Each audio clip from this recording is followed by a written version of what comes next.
Namaste. My name is Shukmar Tangadi. My name is Ashita Kapoor. And I am Samridhani.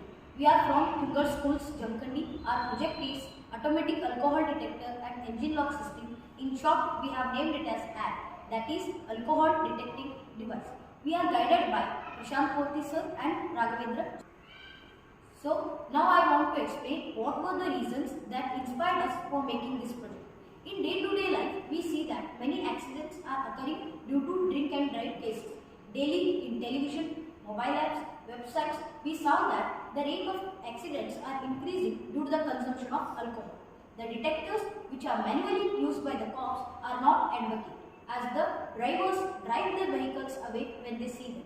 So we searched the way and put the MQ3 sensor near the steering wheel. So when a driver consumes the alcohol, then the MQ3 sensor will detect him and automatically lock the engine. Problem split.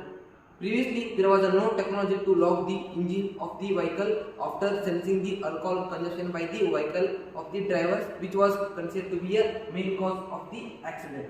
There was a manual checking of alcohol consumption, but still these detectors were not sufficient to stop the happening of mishaps. To avoid these problems, we introduced our project named Components.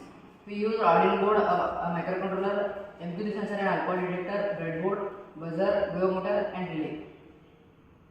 Circuit diagram. MQ3 sensor is connected to the Arduino board and Arduino board is connected to our wave motor and buzzer.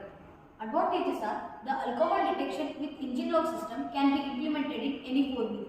The alcohol detection with engine lock system helps to prevent the accidents.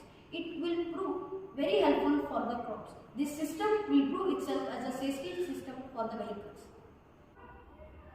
Now, how does the MQ3 sensor work? When the tin dioxide, that is a semiconductor layer, heated up to a high temperature, the oxygen gets absorbed on the surface. When the air is clean, the electrons from the collection band are attracted to the oxygen molecules. This creates an electron depletion layer just beneath the tin dioxide particles. So, having a potential barrier, as a result, the electrons are attracted to the tin dioxide and prevent the current flow through the sensor. Working principle. When the MQ3 sensor detects the alcohol, it sends an analog signal to our Arduino, and Arduino converts the analog signal to digital signal and stops the wave motor and on the buzzer. Like this our model works.